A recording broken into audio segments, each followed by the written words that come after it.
I'm just very briefly appearing as Cyan from the future. My first little intro to this series went live yesterday or the day before, and I had some such nice comments and a few of you saying you were going to write a list as well. I felt really good inside to see not only some lovely comments, I really appreciate them, thank you, but also some people saying that they were going to do the same. My baby's losing her mind, so I'll roll on with the video, but thank you guys. If you're a woman, the research shows that your environment is so instrumental to your mental health, and that men, obviously it's a generalization, men don't tend to notice or feed off that clutter in the same way. You know, I'll always say to Alex, oh, we need to sort storage in this area. He's like, I think it's fine. It's no disrespect to him. It's fine for him. I need to understand that that's not fine for me. And it does have an impact. I work at home. I have the kids at home. I'm at home a lot. Working on my space is actually going to be a really good investment for me. It's a 1930s house as well. So we very much have this issue of every time we go to do some work, we uncover something that we very much would rather have left cupboard. You know, but that's just life, isn't it? And I'm happy to have a home. I'm very grateful to have a safe place for raising my babies and a place where they have space to play. It's not like a massive amount of space, but they have space to play. I don't think that my girls would be able to point out to me the things that are wrong with this house. They're happy here, you know. So that is really all that matters to me, and I'm really trying to keep that in the forefront of my mind, because I think it's very easy in this world of kind of comparison. It's very easy to fall into that trap of just never really feeling like you're where you want to be, and I don't want to do that. If you're in a similar situation, this is just that little reminder that, you know, we are incredibly lucky to just have somewhere safe to call home, really. And that's what I want to remember, while simultaneously getting some more storage in this bitch, because there's stuff everywhere. I'm going to do something which I feel is really exposing. I'm going to show you our problem room. I'm going to ask you to really try your best not to judge me, because I'm showing this in the hopes that if anybody else has a problem room or multiple rooms, I don't know, it can happen. You're not alone. Our dining area is kind of a walk-through dumping ground. It's also the graveyard of hobbies and projects that I've started and never finished. I'm going to show you it's fine. I'm going to try and be okay with that. This area behind me is what we're going to be discussing. The maddest thing is I nearly gave it a little tidy up before showing you, but I thought that is just not, it's not okay, hun. That is not realistic. We're going with the worst case scenario. Actually, it's been worse than this, but this is what it's like. This is the reality. We're going to try and improve things. Here, we've got the dining table. That is pretty messy from the morning dumping ground. You might notice that this wall and this wall are two different colours. That's because this whole space used to be magnolia, and then I recently repainted it in this colour, which I quite like. It's called malt chocolate or malted chocolate. Malt chocolate. I painted the whole hallway and I got all the way around this room. I got to the chimney breast. I painted around a fireplace that we had there, and then I decided I wanted to get rid of that fireplace. So that's why the painting kind of stopped here, because then I moved on to getting rid of the fireplace, and we've moved the piano there, which is pretty much the only space that it can go. My lovely Nan's piano. I vowed to myself when I got this from my granddad's house after my Nan passed away, I vowed to myself I would not allow the piano to become a dumping ground. As you can see, it's a dumping ground. And then this area here is pretty much all stuff that doesn't have a home / toys. That's the back of an old desk, which is going, and it separates us from the conservatory. We will not be looking in there because I hate that room, and it's just Alex's gym. This box was for me to chuck things in that didn't have a home for now, because we are getting some storage in this area. Child things, baby car seat, need to get rid of that. Not really sure what to do with it. It's perfectly good, but you can't really reuse a car seat, so I'm not sure. Kids things, Ninja Creamy, dehumidifier. This is our laundry area. This is all other baby stuff I need to get rid of. Above our laundry area, again, another place I told myself would not become a dumping ground. What can we see? And this is the beginning of my graveyard of hobbies. As you can see here, I've got a jar, I've got bread flour. Can you guess what I was going to do? Yes, I was going to start making sourdough. I was going to make a sourdough starter from scratch and start making bread. Has that happened? No. And then if we go over to the piano, you will see more of my graveyard of random hobbies. I bought this camcorder to start recording some nice, cute, old school looking family footage. Haven't actually started yet. I bought a wood stain because we have this dining table, but I want to sand it and stain it a bit darker. Haven't done that yet. Random makeup, not sure what that's doing there. Started making clay letters for my daughter's room. Going to make both of my children's names. Managed to make 2 letters and the project has halted there. This box, which I bought from a charity shop, which I love, but I don't really know where I'm going to put it. It opens out, which I thought was quite cool at the time. So it's come home with me and then I haven't done anything with it. These are actually more sentimental items because that was my nan's and those are my granddad's, and I just, need to find somewhere for those to live. As I mentioned, we previously had a fireplace here and my granddad came over and actually helped us remove that, and then we had to get the plumber out just to cap it off because it was an old gas fire. When we moved in here, I was told that gas fire was capped off and that it was safe. Turns out that was a lie, so that was great. So we got that capped off, got it all safely covered up, whatever, moved the piano here, and we are getting storage built in this alcove and in this alcove. And obviously this wall light is like a relic of, I don't even know. That'll be going. Light switches I will change in time. I don't know whether that will happen in this 100 days. I'm not really in a massive rush. That is actually booked in for us next weekend. And before then, I need to have a massive declutter because even though we are getting the storage put in, I think we've got more stuff than we're going to get in storage, if that makes sense. There's lots of stuff to sort out, lots of stuff to get through.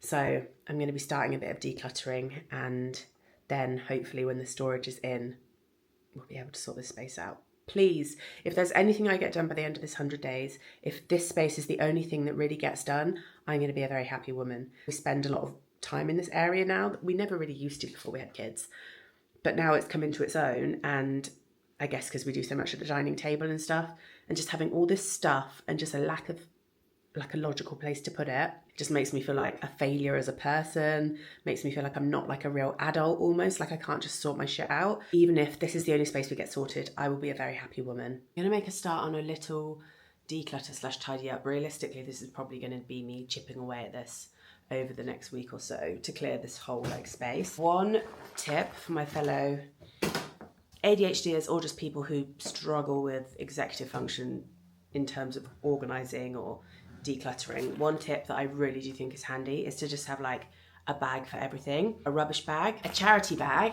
I'm going to be using this big True Fruit freezer bag because they sent me some PR. They sent me all of their flavours. Delicious, by the way. Of course, because it's frozen, it came with loads of freeze packs and they put it in this cute cooler, which is lovely. Oh, hello. But I have so many cooler bags. I just don't need this cooler bag. It's going to go to charity. So everything that I come across that is also going to go to charity can go in here and be transported in the bag. And then most crucially, especially if you have a neurodivergent brain, is to have just what I call a shit box. A box where anything you pick up that is requiring too much time / brain energy to decide where it goes, if you need to keep it, where it's going to live, etc., you chuck it in here and you deal with this when it's full. Anything I come across where I'm like, oh, I don't really know whether I need that. I don't really know where I need to keep it. I don't want to throw this, but do I really need it? That is just taking too much time when you're just trying to blast through and declutter. I don't know why I'm talking as if I'm an expert. I have all the knowledge. This is me implementing it. But yeah, just have a shit box, somewhere where you can just throw stuff. I'm so sorry if you don't like swear words. Is shit a swear word? I don't know. It's not what I'd want my children to say. So maybe yes, we're all adults here. I'm going to start with the table area. That's probably all I'm going to manage before I need to give Pia some lunch. She did just have some milk though, so she should be good for a little while. But the girl loves her food. So we'll see how we get on. Wish me luck.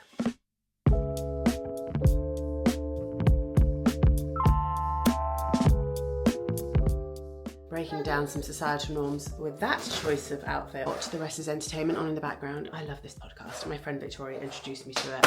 Can't believe I wasn't listening to it before. It's right up my street. If you like TV, pop culture, film, music, anything popular culture, this is a great podcast. Marina Hyde, who writes for The Guardian, and Richard Osman.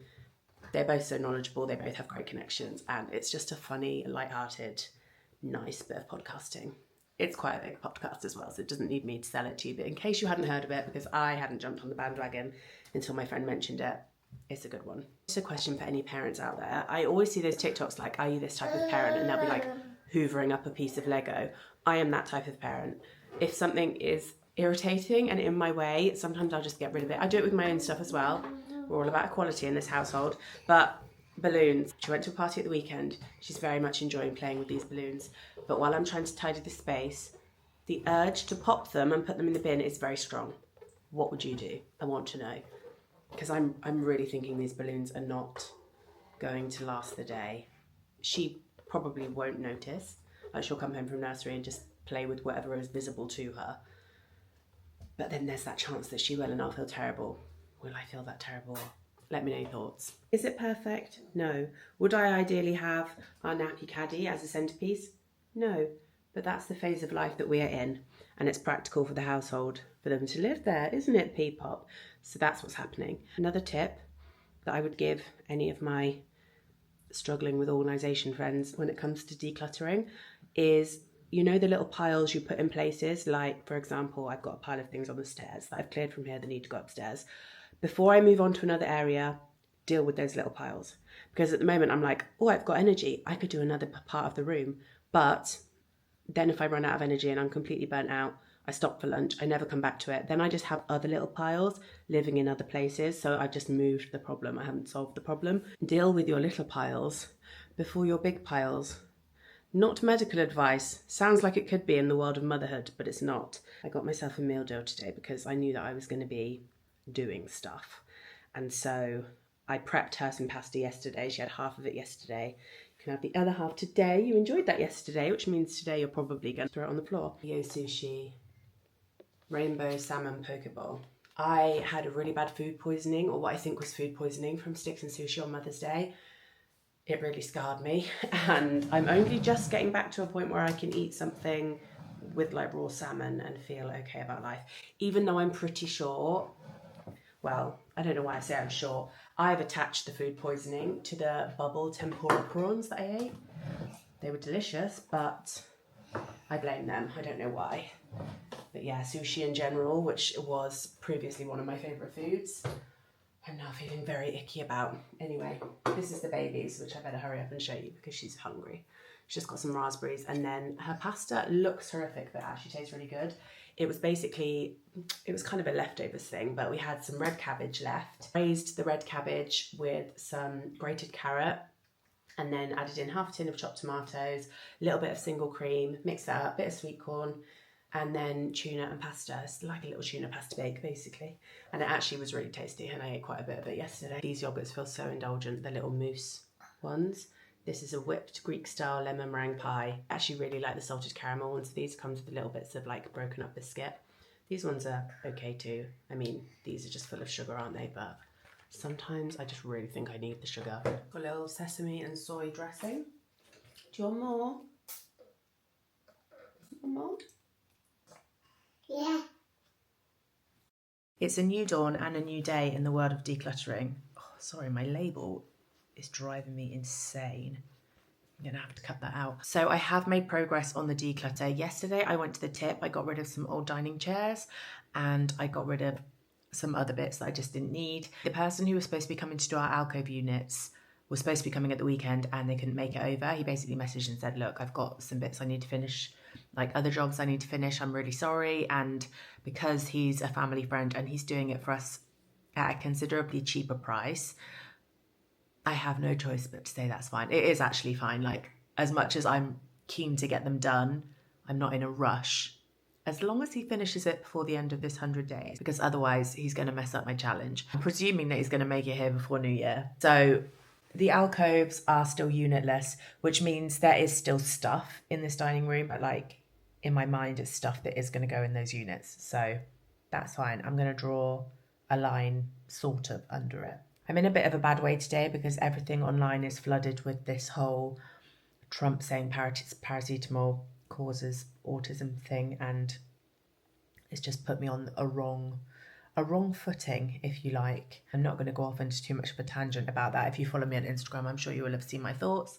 But it's put me not in a bad mood, but it's taken the wind out of my sails, shall we say. And then I put Pia down for a nap. I sat to do some work, and my hard drive just wouldn't work. I'm having one of those days, you know, but I'm not going to let it get me down. I was actually just going to book my second session of hypnotherapy, and I thought I would just come on and sort of debrief from the first, just because I said I would keep you in the loop. I don't know how interesting this is really, but I didn't really have much of an idea about hypnotherapy. The only exposure I'd had to it was obviously the practice of hypnobirthing, which I did before my children's births, the births of my children. Yeah, it's a similar sort of premise in that it's very focused in, it's like guided meditation, but not, because they do move you into a sort of state of hypnosis. Now, I'm quite a cynic, I would say, about certain things. But what I came to realize, especially when I did hypnobirthing, was that the power of your mind in terms of the stories that you tell yourself and how your brain forms these self-beliefs, there really is something in that. So while I don't believe in this idea, I sort of believe in the universe, but I don't believe in the fact that, if you're poor, you have a scarcity mindset and you need to have more of an abundance mindset and then money will flow to you. I think some of that can be quite reductive, maybe just too easy to misinterpret. I don't know, but the cynic in me is that is not how the world works. And that's coming from a very privileged position to be able to say things like that. But I do think there is something in these micro messages that we give ourselves all the time, which you're giving yourself even if you don't know you are. There is some power in reclaiming how intentional you can be about that and trying to give yourself some of the right messages. So we talked about some things which I feel are limiting me, whether that be things that I'm kind of aware of, or beliefs that I've told myself about myself, or things that have happened to me in the past that perhaps had an impact on how I behave and react to things now. And then when we went into the kind of hypnosis section of the session, firstly, you have to go into this state, this kind of trance state. And it's not like someone clicks their fingers and suddenly you have amnesia and you're just a puppet to whatever they say. I know that's kind of the version of it you see on stage, I guess, the more performance version. And apparently some people can fall into that state a bit more easily, but this was more of a sort of deep. My therapist described it as kind of moving from thinking in the front part of your brain to that subconscious. I apologize because I feel like my descriptions here are really awful, and it's because I'm struggling to process and articulate at the same time. But I wasn't expecting my body to respond in any particular way. I was expecting to be in that kind of resistant state that you sometimes get when you're meditating, where you're very aware that you're meditating and you're kind of fighting it, and you find your mind deviating a lot, which is not actually an issue necessarily in meditation. It's about noticing when that's happening and regrounding yourself. So I was kind of, I guess, a bit hesitant to believe that it was going to do anything. But I definitely had feelings of my head felt very floaty at times, and I had this feeling of a really deep heaviness in my physical body, and then I almost felt like I was just hovering above that. I know that's going to sound really bizarre to people, and I think if I were listening to somebody relay that, I would also feel the same. But please just understand that I was also coming from a place of kind of cynicism with the process. Not cynicism, because otherwise I wouldn't have gone ahead with it, but skepticism is probably the right word, because I always just have that erring on the side of But yeah, anyway, the first session was great. It's really hard to share it without it sounding either corny or a very simplified version of what happened, because, there was so much more to the session. The session was 1 hour and 45 minutes long. I'm excited to see what happens with the next sessions. So much of what I struggle with, as well as those psychosomatic responses, the bodily responses, and especially when I get to a point of burnout. And that can be really difficult, especially because obviously part of my job is creating content online. And I think in terms of having rejection sensitivity, all of those things for me, particularly postpartum, have been magnified. And I'll definitely keep you in the loop with the others. If it's something you're particularly interested in, let me know, because then I will know to speak a bit more on it. If it's something you think is actually incredibly boring, also please let me know, because I'll rein it back in.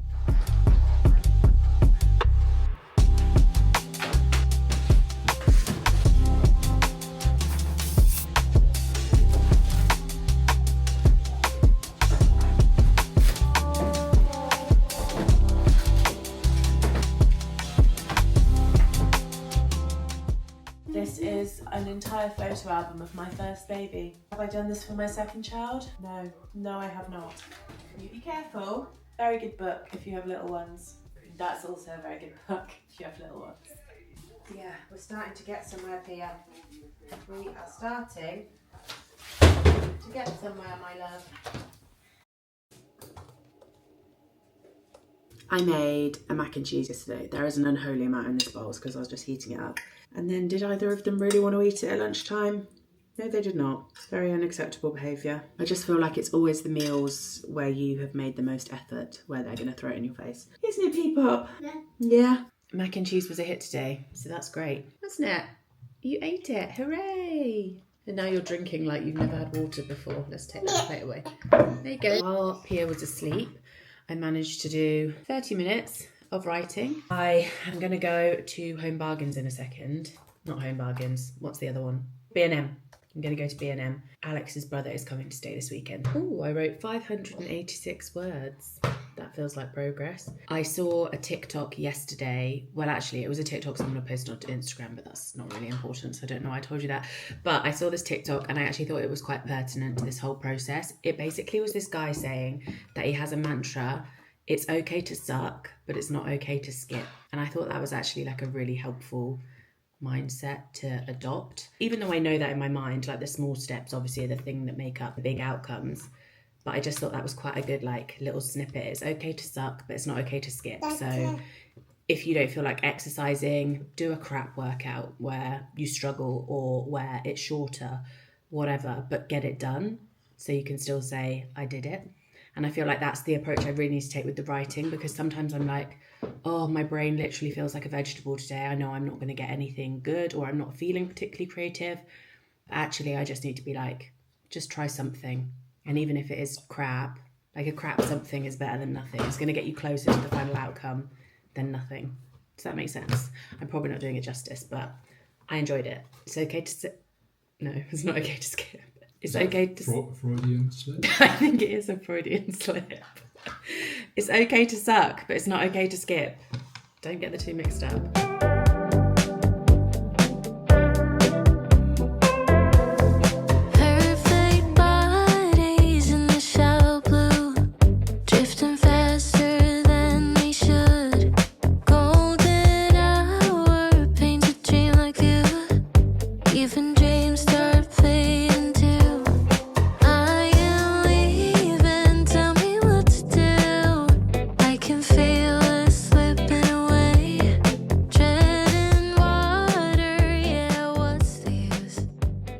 Myself and Pia have been on quite the jamboree. We went to B&M. B&M are really doing bits at the moment furniture-wise. I mean, I can't attest to the quality of it.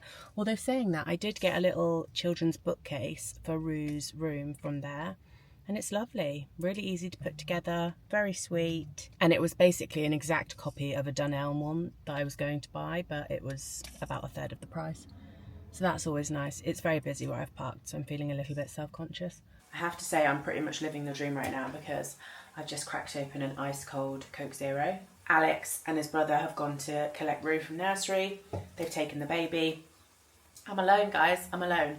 And instead of putting on music or a podcast, I'm going to spend it talking to you. Do you feel privileged? Are you feeling special right now? Making a lasagna. Rue requested mushrooms. We don't usually have mushrooms. We're not really a mushroom kind of family. But who am I to say no? I got a little bit interrupted earlier because I was just picking up Alex's brother from the station, and he appeared quicker than I thought he was going to. But basically, yeah, I think I was saying that B&M are really doing the most at the moment. They had some really nice furniture bits in. You know, if you don't have a massive budget but you still want something that looks quite nice. Let's face it, sometimes you can pay quite a lot for an IKEA product, and it's not like they're like, I don't know, the pinnacle of craftsmanship and going to last you forever. Have to give props where props are due. I'll show you what I got in a minute. It's not an overly exciting haul, but I did get a few bits. Although, do you know what? I'm going to sound like a massive hypocrite saying this because I've obviously just come back from shopping there. But do you ever walk around places like B&M, Home Bargains, those kind of shops, and there's just so much stuff?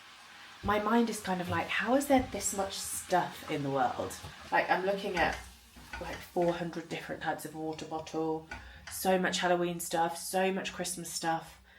Surely it doesn't all get sold. I'm also adding into my lasagna today some red cabbage and carrot. That's already been cooked down, which is why it looks horrific. I think it'll be in this video actually. I made a pasta bake thing for P and I put red cabbage in it and it was actually so nice. I guess because red cabbage gives off that kind of sweetness and then it offsets the like acidity from the tomato sauce. So I just thought, you know what, I'm going to try it in my lasagna because I always find meat ragu filling doesn't always go that far, so I do like to bulk it up with other veggies. And usually I go for more of a summer twist, so I usually put in some red and yellow bell pepper sliced really thinly. I just thought, you know what, let's mix up the veggies that are in there and try some grated carrot. That's inoffensive, hopefully that's just going to blend in with everything. Some red cabbage and then some mushroom, which was Bruce's suggestion. That wouldn't really be my first choice. So I guess it's a bit more of an autumnal twist. I do just like to get some veggies in there because we tend to eat lasagna with a salad. Bru will eat some salad. Pia doesn't really eat salad yet. She's not onto salad leaves. That's too complicated for her. So I am always quite conscious to get some veg in the actual lasagna, if that makes sense. And to be honest, I don't make a lasagna that often because I find it very cumbersome. Lasagna is always a hit, isn't it? Plus, if I get the space and time to cook, I do quite enjoy it. Like, this is lovely. I could do this every day. I could. I actually didn't get that much at all, to be honest, so I'm not sure how interesting a segment this is going to be. Toilet bits. That's thrilling, isn't it? Everybody loves some toilet cleaner. I wanted to get a new basket for our downstairs bathroom to keep spare toilet rolls in. There's basically kind of a shelf behind our toilet that runs all the way along to the sink. And I feel like this is the perfect kind of size and shape.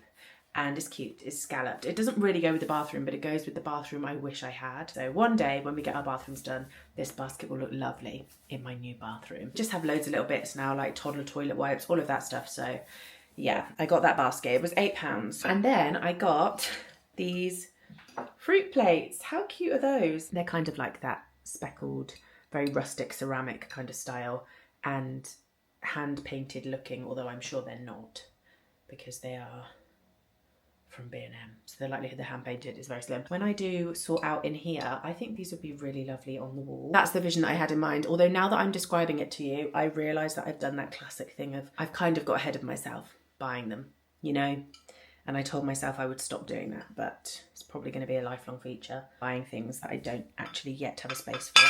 But hey, the kitchen redesign is on my list for this 100 days, so very soon I could be able to put those on the wall. God, I look rough. No, I'm not going to say things like that. That's naughty. But I am so tired and I've just woken up. So please forgive my bed face. And I am very bed faced today because my children took it in turns to wake up overnight. I'm not going to fall into the trap of talking about baby sleep because I know it's horrendously boring. But my 3-year-old's not a great sleeper and my baby's teething. So it's been really fun. This is going to be a short one today, but basically the biggest mistake that I've made in the first week of this challenge is leaving quite a lot of the stuff to the later end of the week.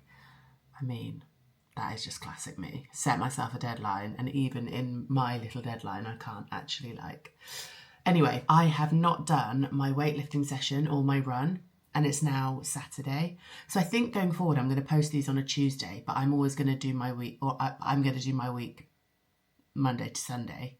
And then I've got 2 days to kind of finish up my editing, post on a Tuesday evening or maybe Wednesday. Don't hold me to every Tuesday, but I think that's the kind of process I'm going to follow. It's Saturday today. I've not done my weight lift or my run. So today is going to be my weightlifting session and tomorrow I'm going to do my run. I am going to do it. It's not going to be a long run, that's fine. And it's not going to be the best weightlifting session, but it is what it is. I was so tempted this morning to write it off and say, oh, I could do 2 sessions next week and then I could tick. I'm not doing it. If you are on this journey with me, as I know a few of you are, you've said that you're going to write your lists. Hopefully this can be a little bit of like a kick up the bum inspiration. Like, what can you do if you feel like there's something you've fallen behind on already in the early phases? You're not alone.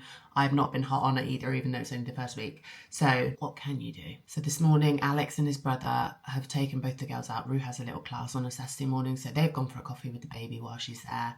I've got the house to myself for an hour. So yeah, I'm going to get it done. I'm going to do it fasted because I'd rather just crash it out and then I can sit maybe for the last 20 minutes of my solo time and enjoy a little solo breakfast. So here we go. We're doing it. I am going to get out of my pyjamas though because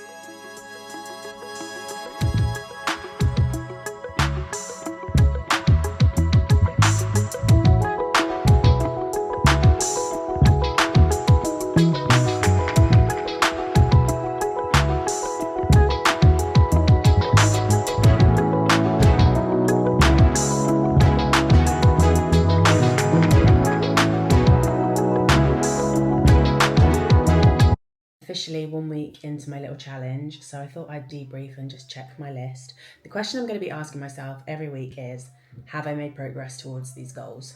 That's it. Let's see how we've done. I'm not going to take ages either. I do have something I want to show you in a second. I did both my workouts, so I feel very happy about that. The biggest mistake I made was leaving them both to the end of the week, because now my entire body has seized up and I feel like one big block of flesh that can't move. So I've done myself dirty there. But the thing I've told myself is I'm going to let myself be seized up and sad for 2 days, Monday, Tuesday, and then if by Wednesday the DOMs haven't gone, I'm still going to exercise on that day, because otherwise I'm going to be stuck in the same cycle of waiting to feel better and then it being at the end of the week and seizing up. So we're not doing that again. I'm going to try and budget my time a little bit more sensibly. I can tick them both, which is very satisfying. In the mental health section, I obviously had hypnotherapy. I had my first session of that, and that is continuing. I've got my second session this week. Also, if you can hear Moana, I'm sorry, it's because Pia's discovered the Tony box, and so we just have Belle and Moana pretty much on repeat. In personal, I had my 1 hour of writing per week. I managed 3 sessions. The first I did half an hour. The second I did like 20 minutes-ish, I think. I was just shy of an hour. And then I sat down thinking, okay, I'm just going to do like another 10, 15 minutes just to push it over the line. And I did like 30 plus minutes in that session. So setting myself a time target actually was like a stroke of genius, even though I didn't know it was going to be. In my head, I just thought it'll make it more manageable. But actually, I think previously, if I'd done some writing in a week, I'd be like, it's not the end of the world if I run out of time on other days and don't do it. But because I had making up an hour in my head, it really pushed me to do like an extra session that I probably wouldn't have normally done. Just something to think about, I guess, if you're setting yourself goals. Sometimes a time goal can be quite, motivating. And then in environment, I obviously had my main area of focus was my dining area declutter. And I'm so happy to say that I made it. Obviously, haven't had my alcove units built yet, but I will show you the progress that I've made because I'm pretty impressed with myself, I'm not gonna lie. Okay, so the space behind me is what I was decluttering, and I think, was I wearing this jumper? I think I was. That's a little bit embarrassing. I mean, prepare to be sick of me in this jumper because I absolutely love it. It's from Sainsbury's. I'm wearing it all the time. Anyway, the area behind me is what I wanted to declutter, and obviously we're getting the units there, so there are still improvements to be made, but this is what it looked like before, if you remember. And this is what it looks like now. Dining area and everything over there is so much clearer. I did manage to actually clear out this cabinet and just fit so much more stuff in there. And then I've also done several like tip runs, charity shop runs, etc. I've given some of the old baby bits to one of my friends. And you know what's so funny? I was basically telling myself, there's no point in decluttering this area till we get storage. And I just allowed the stuff to pile up and up and up. I was like, I couldn't possibly do anything about this until we have proper built-in storage. But that was a lie that I was telling myself, because the reality is I've managed to actually tidy it up with what we had. It's going to be even better when we've got the units and we can put things away properly. I'm so proud of myself. And I know some of you might be sat at home thinking, Cyan, do you want a medal just for cleaning up your shithole house? Yes, I do. That would be lovely. Thank you. It just feels like such a weight off my shoulders. I'm coming downstairs in the morning and not feeling like, this space is horrendous. Do you know what I mean? Even though it's not perfect and there are still so many things I want to do, it's a lot better and it's making my soul happy. That is the first 7 days of the challenge done. Only 93 to go. I really hope if you guys have set yourself a little challenge that you've been able to just put one foot in front of the other, keep moving towards them, because that's the point. It's not about perfection. It is just about progress, and progress can be sucky. Yeah, it's okay to suck. It's not okay to skip. Thank you guys so much for watching. I hope you found some little nuggets of helpfulness or inspiration or just a little bit of light entertainment. Yeah, I hope you're enjoying so far, and I will see you next week for the next video in the series. Bye.